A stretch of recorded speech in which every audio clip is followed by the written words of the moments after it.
السلام عليكم ورحمة الله وبركاته. الحمد لله رب العالمين حمدا كثيرا طيبا مباركا فيه كما يحب ربنا ويرضى. الصلاة والسلام على نبينا وقدوتنا محمد وعلى آله وأصحابه ومن اهتدى بهداه واتبع سنته إلى يوم الدين.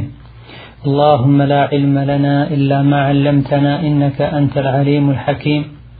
اللهم يا معلم آدم وإبراهيم علمنا ويا مفهم سليمان فهمنا.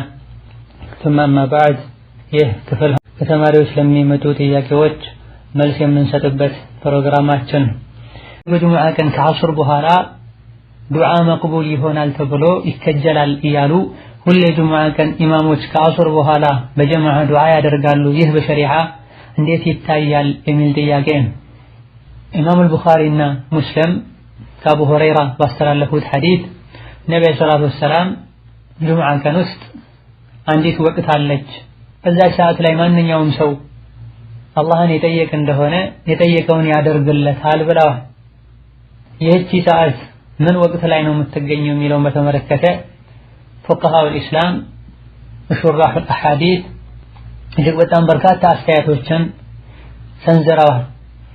ይበልጥ ተመራጭ የሆነውና ብዙዎች የመረጡት ከዐሱር በኋላ ፀሐይ እስክትጠልቅ ድረስ ባለው የሚለው ነው። የተወሰኑት ኢማሙ ሚንበር ላይ ከወጣበት ጊዜ ጀምሮ ሶላት እስኪያልቅ ነው ብላ እነዚህ ዋና ወቅቶች ናቸው ብለን ከማመናችንም ጋር ጁሙዓ ከፈጅር ጀምሮ እስከ መግሪብ ድረስ ያለውን ጊዜ በተለያየ መልኩ ዱዓ ልናደርግበት እንችላለን። ሁለት ወቅቶች ላይ ይበልጥ ዱዓ ከማድረግ ጋር ዱዓ በምናደርግበት ጊዜ ነብዩና ሰሐቦች ያላደረጉትን አይነት ዱዓ ልናደርግ ዒባዳ ላይ አዲስ ነገር ልናስገባ በጭራሽ አይገባም። ነብዩም ይሁን ሰሐቦች ጁሙዓ ቀን ከዐሱር በኋላ ዱዓ መቅቡል የሚሆንበት ወቅት ነው ያሉ እየተሰበሰቡ ዱዓ ያደርጉ እንደነበረ አልተነገረም። በመሆኑም ሆን ብሎ አስቦ ከዐሱር በኋላ መስጂድ ተሰብስቦ ጥያቄው ላይ በተነገረው መልኩ ዱዓ ማድረግ ቢድዓ ነው፣ ዲን ላይ አዲስ ነገር መፍጠር ነው። ዱዓ ለማድረግ መስጂድ መሰብሰብ ሸርጥ አይደለም። የተኛውን ቦታ ላይ ሆኖ ዱዓ ማድረግ ይቻላል። ዐሱር መስጂድ በጀማዓ ሰግዶ እስከ መግሪብ እዛው ቁጭ ያለ ሰው አሊያ ደግሞ ከተወሰነ ጊዜ በኋላ ቀብለን መግሪብ መስጂድ ገብቶ ዚክር የሚያደርግ ሰው ዱዓ ቢያደርግ ችግር የለም። እንደዚሁ ደግሞ አንድ ሰው ዱዓ እያደረገ አጋጣሚ አንድ ወንድሙ ካጠገቡ ሆኖ አሚን ቢል ችግር የለውም እንላለን። አልፎ አልፎ እንደ ነገር ቢደረግ ወላኪን በቋሚነት ሁሌ ለዱዓ ያሉ ተሰብስቦ በጀማዓ ዱዓ ማድረግ ደሊል የለው። ስለዚህ ከዐሱር በኋላ ዱዓ መቅቡል ነው፣ ዱዓ ማድረግ ተገቢ ነው እንላለን። አፈጣጠሙ ላይ ግን ረሱልና ሰሐቦች ያላደረጉትን ማድረግ ሱናውን ስለሚጻረር ተገቢ አይደለም እንላለን። ሙሳፊር የሆነ ሰው ሶላት ጀምዕ አድርጎ ሲሰግድ ለምሳሌ ዙህርን ወደ ዐሱር አዘግይቶ በሚሰግድበት ጊዜ የተኛውን ነው ማስቀደም ያለበት? ቀብልያና ባዕድያ ሱናዎችስ መስገድ ይቻላል ወይ የሚል ጥያቄ ነው። አላህ ተባረከ ወተዓላ በረሕመቱ ዲን አልኢስላም ጋር በመሆኑ መንገደኛ የሆነ ሰው ሁሉንም ሶላቶች ወቅታቸውን ጠብቆ መስገድ ከከበደው ተመሳሳይና ወቅታቸው ተቀራራቢ የሆኑ ሶላቶችን አንድ ላይ አጣምሮ መስገድን ፈቅዷል። ዙህርን ከዐሱር፣ መግሪብን ከዒሻ ማለት ነው። ፈጅር ከየትኛውም ጋር ተጠጋግቶ አይሰገድም። ይህ እንዳለ ሆኖ ባለ 4 ረክዓ ሶላቶችንም ወደ 2 ተሳጥሮ መስገድን አላህ ተባረከ ወተዓላ ፈቅዷል ለባሮቹ ለማግራትና ለማቅለል። ማንኛውም ሰው በተለምዶ ዝግጅት የሚያስፈልገው ጉዞ የሚባልን ርቀት ከሄደ ሶላትን ማሳጠር፣ አንድ ላይ ተደርጎ የሚሰገዱ ሶላቶችን አጠጋግቶ አንድ ላይ አድርጎ መስገድ፣ የጾም ወቅትም ከሆነ በጉዞ ምክንያት ድካም ከተሰማው ማፍጠር ከፈለገ ማፍጠርን አላህ ፈቅዷል፣ ሌላ ጊዜ ቀዷ የሚያወጣ ከመሆኑ ጋር። ሙሳፊር የሆነ ሰው ዙህርን ከዐሱር ጋር መግሪብን ከዒሻ ጋር አንድ ላይ አድርጎ በሚሰግድበት ወቅት ከየትኛው ሶላት ጀምሮ የትኛውን ሶላት ነው አስቀድሞ የሚሰግደው ለሚለው ጥያቄ ከፊት ካለው ሶላት ነው የሚጀመር። ዙህርን ወደ ዐሱር ዘግይቶ የሚሰግድ ሰው መጀመሪያ አዛን ብሎ ከዛም ኢቃማ አድርጎ ዙህር ይሰግዳል። ከዛ በኋላ ኢቃም ብሎ ዐስርን ይሰግዳል። ዐስርን ወደ ዙህር ወቅት አስቀድሞ ቢሰግድ ይሄው ነው የሚሆነው። በተርቲቡ ነው የሚሰገድ። መግሪብን ወደ ዒሻ ቢያዘገየም ዒሻን ወደ መግሪብ አስቀድሞ ቢሰግድ መጀመሪያ መግሪብ ከዛ በኋላ ዒሻን የሚሰገድ። ሙሳፊር ሱና ይሰግዳል ወይ የሚለውን በተመለከተ ነብዩ ሰለላሁ ዐለይሂ ወሰለም ይሰግዱ እንደነበረ አልተነገረም። አብዱላህ ኢብኑ ዑመር ረዲየላሁ ዐንሁ አርዳህ ከነብዩ ከአቡበክር ከዑመር ጋር መንገድ እንደሄዱ ማናቸውም ሲሰግዱ እንዳላዩ ገልጸዋል። የሆነ ሰው ከሶላት በኋላ ሱና ሲሰግዱ ባዩበት ጊዜም ምን እንደሚያደርግ ጠይቀው ሱና እየሰገደ እንደሆነ ሲነገራቸው ሱና ብሰግድማ ፈርዱን ለምን ወደ ሁለት አሳጥረዋለሁ ሞልቼ ያልሰግድ ነበር እንዴ ያሉበት ሁኔታ። ስለዚህ መንገደኛ የሆነ ሰው ከፈጅር ቀብልያ በስተቀር ሌሎችን ቀብልያና ባዕድያ የሚባሉ ሱናዎችን አይሰግድም። ፈጅርን በተመለከተ ነብዩ ሰለላሁ ዐለይሂ ወሰለም ሀገር ውስጥም ሆነው መንገደኛ ሙሳፊርም ሆነው ይተዋቸው እንዳልነበረ ተነግሯል። ይህ እንዳለ ሆኖ የተወሰኑ አይማዎች የሰገደው ሀገር ውስጥ ነዋሪ ከሆኑና ሶላትን ሙሉ አድርገው ከሚሰግዱ ሰዎች ኋላ ከሆነ ቀብልያን ባዕድያን መስገድ ይችላል። የሰገደው ከሙሳፊርና ከመንገደኛ ጋር ከሆነ ወይም ደግሞ ሙሳፊር የሆነው ሰው አሳጥሮ ከሆነ የሰገደው ሱናን አይሰግድም ያሉበት ሁኔታማ። ራስን ሱናውን ሰገደም አልሰገደ ሀገሩ ላይ በሚኖርበት ጊዜ በቋሚነት ሱናን ቀብልያን ባዕድያን የሚሰግድ ሰው መንገድ ሲሄድ ቢያቋርጥ ሲታመም ቢያቋርጥ አላህ ሙሉ አጅሩን እንደሚሰጠው ነብዩ ሰለላሁ ዐለይሂ ወሰለም ተናግረዋል። ኢዘን ራቲባ አብዛኞቹ ዑለማዎች ዘንድ ቀብልያና ባዕድያ አይሰገድም ከፈጅር ቀብልያ በስተቀር። ከራቲባ ውጪ ከቀብልያና ከባዕድያ ውጪ ያሉ ለምሳሌ የሌሊት ሶላት አልዱሃ፣ ተህየቱል መስጂድ እነዚህና መሰል ሱናዎች ይሰገዳል። ሌላኛው ጥያቄ ፈጅር ሶላት ያለፈኝ በጣም አስቸግሮኛል፣ ሲቀሰቅሱኝ መነሳት አልችልም፣ አላርም ስሞላም አልሰማም፣ ለስራ የምነሳበትን አላርም ግን እሰማለሁ፣ ሁሉም አልሆን ሲለኝ ተቀምጬ ፈጅርን መጠበቅ ጀመርኩኝ፣ አሁንም አዛን እያለ እንቅልፍ ይወስደኛል፣ ሁኔታዬ በጣም ነው ያሳሰበኝ፣ ምን ይመክሩኛል?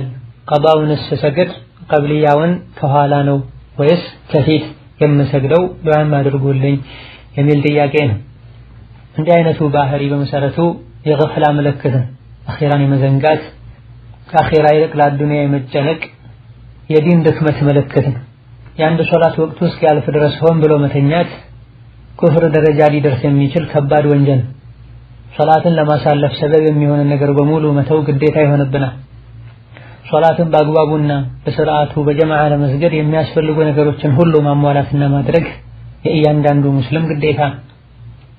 ነብዩ ሰለላሁ ዐለይሂ ወሰለም ከመግሪብ በኋላ ከዒሻ በፊት መተኛትን ከዒሻ በኋላ ደግሞ ማውራትን ረጅም ሰዓት ሳይተኙ መቆየትን ይጠሉ ነበር። ነብዩ ሰለላሁ ዐለይሂ ወሰለም መግሪብ እንደሰገዱ ከዒሻ በፊት መተኛት ዒሻን ለማሳለፍ ሰበብ ሊሆን ስለሚችል ከዒሻ በኋላ ሳይተኙ መዘግየትና ያወሩ መቆየት ኋላ ላይ ፈጅር እንዳይሰግዱ ሰበብ ስለሚሆን ሙእሚኖች በአካላቶቻቸው ከሚፈጽሟቸው ዒባዶች ሁሉ ትልቁ ሶላትን ቸላ ያለና ያበላሸ ሌሎች ነገሮችን ቸላ ይላል ያበላሸ።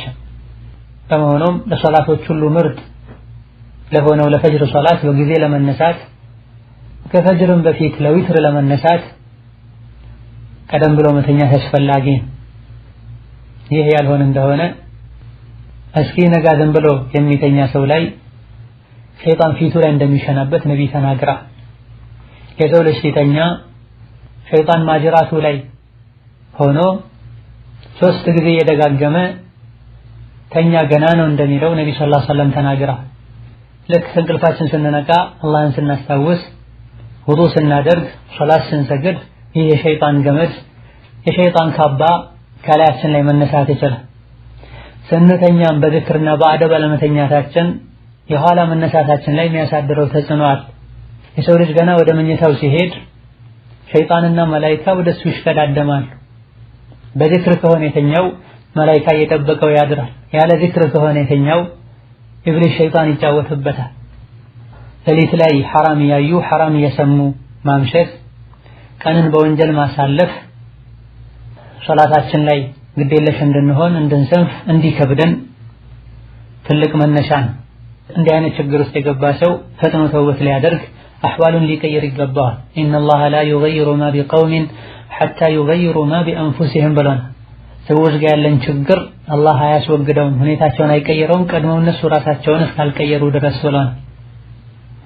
በእንቅልፍ ሶላት ያለፈው ሰው እንደተነሳ ሌላ ጊዜ በሚሰግደው መልኩ መስገድ ይጠበቅበታል። ነብዩ ሰለላሁ ዐለይሂ ወሰለም መንገድ የሄዱ ሳለ ደክሟቸው የሌሊቱ መጨረሻ አካባቢ ላይ መተኛት ማረፍ ፈልገው ሶላተል ፈጅርን ማን ይጠብቅልናል ብለው ሰሐቦቻቸውን ጠይቀው ቢላል ረዲየላሁ ዐንሁ አርዳ እንዲጠብቁ ተደርገው ነብዩና ሰሐቦቻቸው ከተኙ በኋላ ቢላልም የመንገዱ ጉዞ አድክሟቸው እንቅልፋቸውን መቋቋም ተስኗቸው ተኝተዋል። ነብዩም ሰሐቦቻቸውም የፈጅር ወቅት አልፏቸዋል። ፀሐይ ወጥቶ ፀሐይ ሲመታቸው ተነስተዋል። ኢና ሊላሂ ወኢና ኢለይሂ ራጂዑን ያሉ ተነስተዋል። ከዛ በኋላ ቦታው መጥፎ ቦታ እንደሆነ ለቀውት ወደፊት አለፍ እንዲሉና አዳን ተብሎ እንዲሰገድ ነብዩ አድርገው ወቅቱ ቢያልፍም አዳን አድርጎ ቀብልያ ተሰግዶ ከዛ በኋላ ፈርዱ ይሰገዳል። ምናልባት ራስን ወቅቱ ሊወጣ የተወሰነ ደቂቃ ቀርሶት ከሆነ የነቁት በዛ ሰዓት ፈርዱን ሰግዶ ከዛ በኋላ ሱና መስገድ ይቻላል። ወቅቱ ግን ሙሉ በሙሉ አልፎ ከሆነ ቀብልያ ካለ ቀብልያው ተሰግዶ ከዛ በኋላ ፈርድ ይሰገዳል። ወቅቱ በማለፉ እንተው ምን ቀያየረው ነገር አይኖር። نسأل الله أن يجعلنا جميعا من المقيمين للصلاة والمحافظين عليها. ሌላኛው ጥያቄ የዙህር ሱናዎችን ስንሰግድ አንድ ቦታ ቆመን ሁለት ወይም ሶስት ሱናዎችን ከምንሰግደውና ቦታ ቀያይረን ከምንሰግደው የቱ ይሻላል የሚል ጥያቄ ነው። ነብዩ ሰለላሁ ዐለይሂ ወሰለም አቡ ዳውድ ከአቡ ሁረይራ ባስተላለፉት ሐዲስ አንዳችሁ አንድን ሶላት ከጨረሰ በኋላ ወደፊት ወይም ወደ ኋላ ወደ ግራ ወይም ወደ ቀኝ ብሎ ሱናን መስገድ ያቅተዋል እንዴ ያሉበት ሐዲስ አለ። በዚህ ሐዲስ መሰረትም ፈርድ የተሰገደበት ቦታ ላይ ሱና መስገድ ተገቢ እንዳልሆነ ኢብኑ ተይሚያን ጨምሮ በርካታ ፉቃዎች ጠቅሰዋል። የዚህ ዋና ዓላማው ፈርድና ሱናውን መለየትን በተጨማሪም የምንሰግድበትን ቦታ በማብዛት አኺራ ላይ እንዲመሰክርልን ማድረግ ነው። አሁንም እዛው ከመስገድ ወደፊት ወደ ኋላ ወደ ግራ ወደ ቀኝ ብሎ መስገዱ የተሻለ ነው። ከሁሉም የሚበልጠው ደግሞ መስጂድ ከሆነ ፈርዱን የሰገዱት ሱናውን ቤት መስገዱ ነው በላጭ። ምናልባት ቤት ሲገቡ የሚረሱ ከሆነ አሊያ ደግሞ በተለያዩ ምክንያቶች እየተዘናጉ የሚረሱበት ሁኔታ ካለ መስጂድ ቢሰገድ ችግር አይኖርም። ወይላ ነብዩ ሰለላሁ ዐለይሂ ወሰለም በላጭ ሶላት ማለት ቤት የሚሰገድ ሶላት ነው ፈርድ ሲቀር ብለዋል። ሌላኛው ጥያቄ እናቴ ረመዳንን በበሽታ ምክንያት አልጾመችም። በሽታው ከ3 ዓመት በላይ ሆኖታል። የበሽታው አይነት ስኳር፣ ግፊትና ያዞራት መጣን ነበር። ለዛ መከላከያ መድኃኒት ስለምትጠቀም ነው ያልጾመችው። እናም ምንድነው መክፈል ወይም ማውጣት ያለብን የሚል ጥያቄ ነው። الله تبارك وتعالى فمن كان منكم مريضا أو على سفر فعدة من أيام أخر بلا يا رمضان ورمضان قديتا مهونون كجلت أبوها الله تبارك وتعالى كنا نتوس بشتنيا هنا وإن من قدنيا هنا سو ليلا جزي يصوم يا فترون يا كلكان بلا يهي هنا ساعة لا يتعمو ليلا جزي ليدنو يميشلو سوتشنا يبشت عينتوتشن من ملك السيهون كل بقوامينت በህመም የሚቸገሩና መዞም የሚከብዳቸው ሰዎችን በተመለከተም وعلى الذين يطيقونه فدية طعام مسكين بل ጾም መዞም በጣም የሚከብዳቸው የሚቸገሩ ምስኪን ያብሉ ብሏል አላህ ተባረከ ወተዓላ። ይሄም እድሜያቸው በጣም በመግፋቱ ምክንያት መጾም የማይችሉ አዛውንቶችን የማይለቅ በሽታ ያለባቸው ሰዎችን የሚመለከት እንደሆነ ፉቃሃዎች ገልጸዋል። በዚህ መሰረት 3 ዓመት ሙሉ ከፍተኛ የስኳር በሽታና ደም ግፊት ላይ ሆና ከሆነ ያልጾመችው ያለፉት ለ3 ዓመቶች ለእያንዳንዱ ቀን አንዳንድ ምስኪን ማብላት ነው። በላጩና የተሻለው ለምስኪኑ እህሉን መስጠት ነው። ለእያንዳንዱ ምስኪን አንዳንድ ኪሎ ተኩል በሀገሩ ሰዎች ከሚመገቡት እህል በላጩ ከመሆኑ ጋር አብስሎ ማብላቱ የሚቀላቸውና ለምስኪኖች የሚበጅ ከሆነ አብስሎ ማብላት እንደሚቻልም የተወሰኑ ሊቃውንት ገልጸዋል። 3 ዓመት ረጅም ጊዜ ከመሆኑ አንፃር ፈጥኖ ይሄን ማውጣትና ኃላፊነቱን ማውረድ ተገቢ ነው።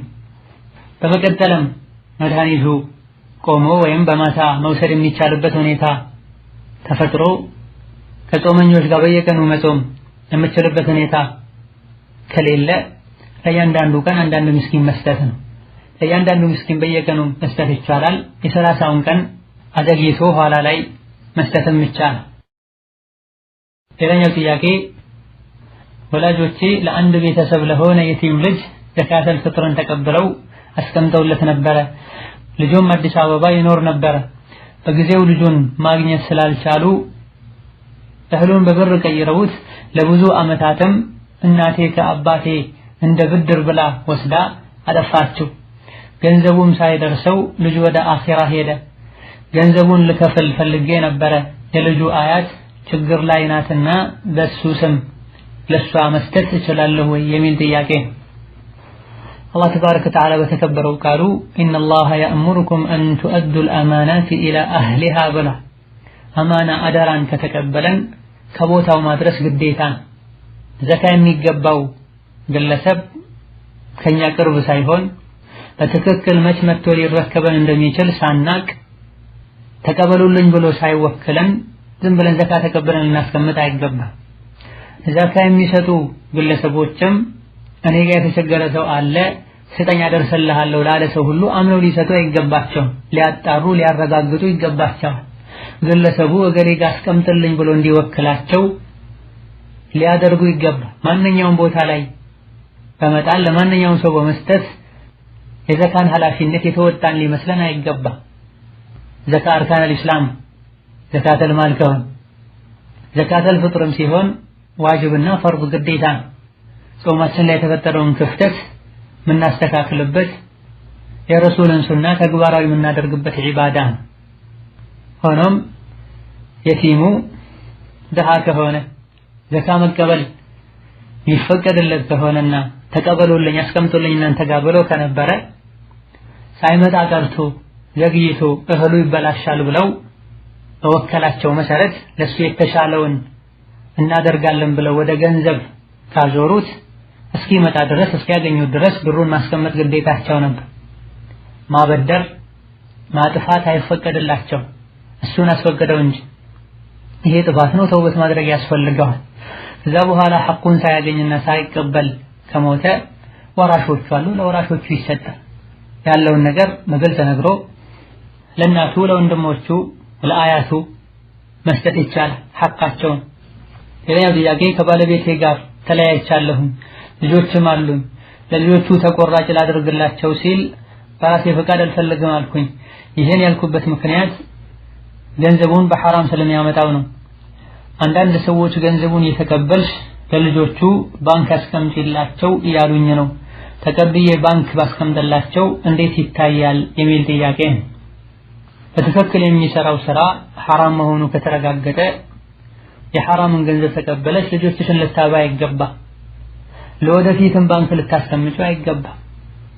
የሐራም ገንዘብ ከመሆኑ አንፃር በእነሱ ስም ይሄን ማከማቸቱም ተገቢ አይደለም። እንደገና ደግሞ ባንክ ቤት ተቀምጦ ሪባን መብላትና ሌሎችን ማስበላት ወንጀል ውስጥ መግባትም ጭምር ይሆን።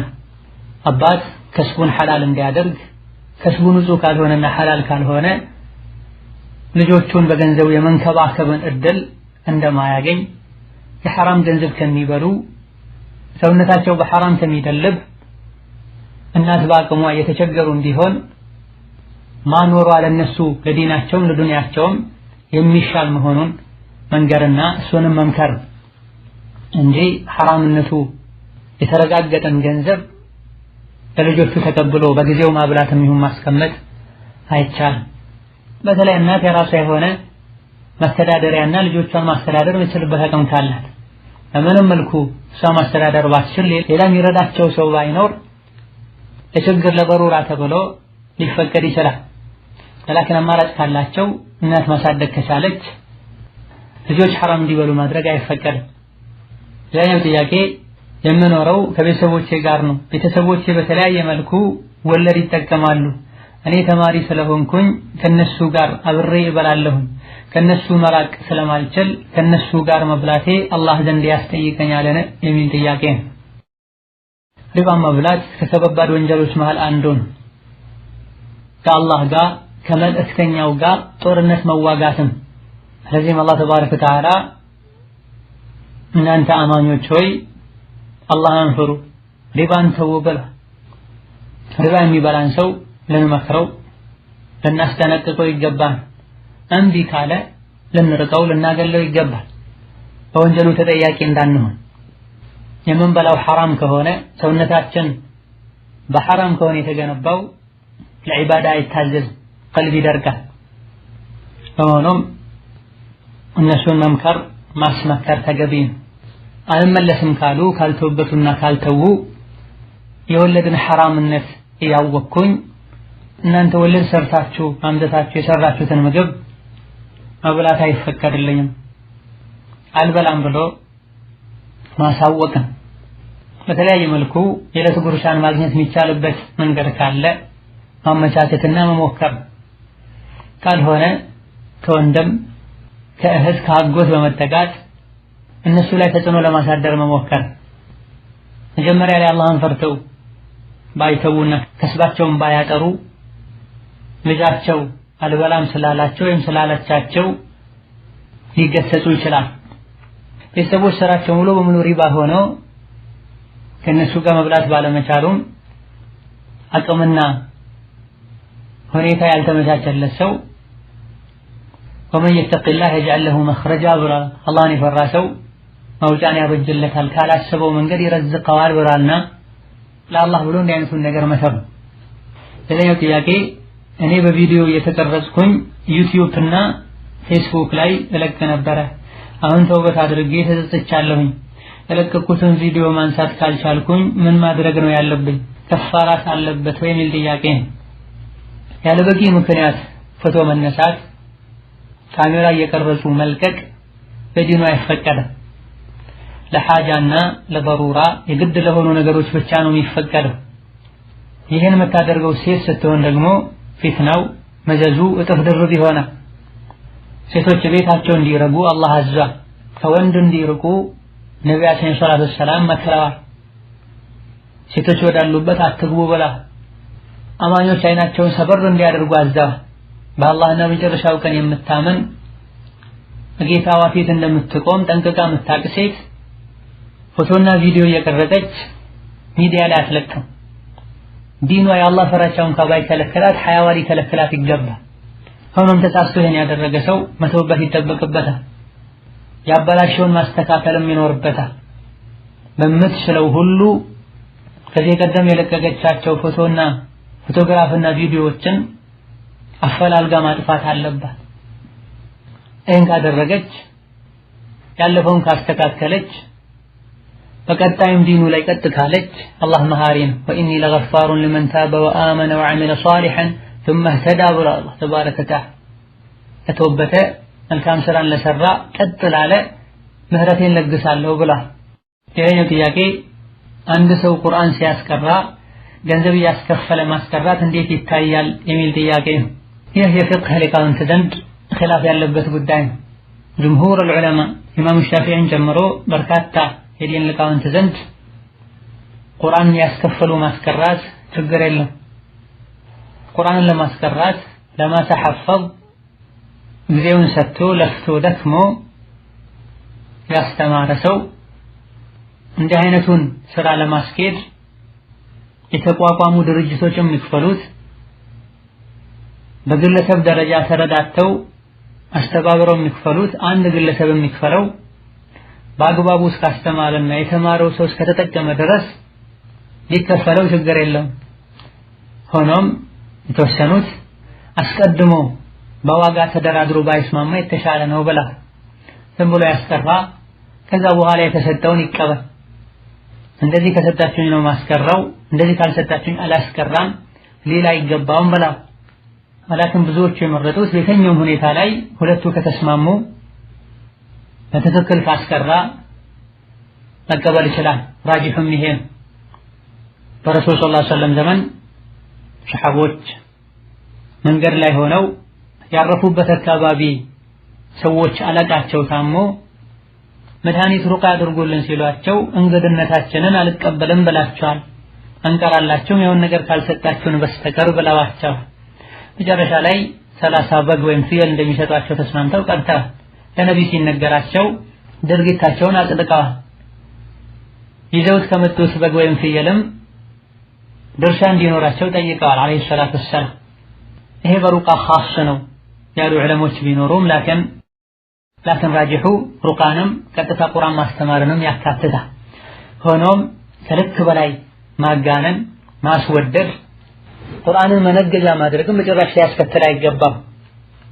ዋናው ጭንቁ ገንዘብ ማግኘት የሆነና አስተምሮም ሳያስተምረም ሰዎች ምንም ሳይጠቀሙም ገንዘብ መሰብሰብ ብቻ ከሆነ ዓላማው ይሄ ያስፈራ። ሐዲስ ላይ من أخذ على تعليم القرآن قوسا قلده الله قوسا من نار يوم القيامة ብላ ነብዩ ሰለላሁ ዐለይሂ ወሰለም።